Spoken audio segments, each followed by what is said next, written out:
What is life without a shawarma?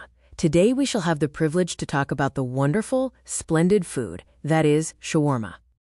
Here we have a happy man. He is happy due to the obvious fact that he has access to a shawarma and that he is holding it. So why not shawarma in the US? As you might already know, shawarma is sold in at the US, but actually, why not sooner? We'll talk about this later in this video. So what even is shawarma? If I wasn't lazy, I was going to do some research, which is composed of asking ChatGPT, but actually, shawarma is food. Shawarma is composed of meat and also vegetables. That means shawarma healthy. Maybe the us only likes not good food, so shawarma is bad.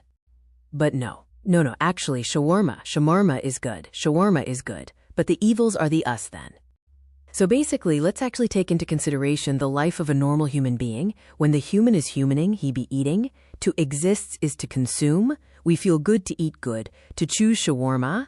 And when humans eat, they want good food. But actually, food is money. And for them, shawarma no good. Because shawarma small, shawarma not 4 trillion joules, and American are the people of the obese, as 41% of people in us fat. Here we have a visual representation that is visually representing a fat man, being the fat man he is, not wanting shawarma, which is bad, because regularly, fat people should not be fat, but when shawarma, be fat. But actually fit people really like shawarma, as when they're shawarmaing, they have protein, as shawarma be proteining. And also it is very good value compared to other foods, as in the US food have high levels of sauce, and the levels level too much to make you not taste the bad food.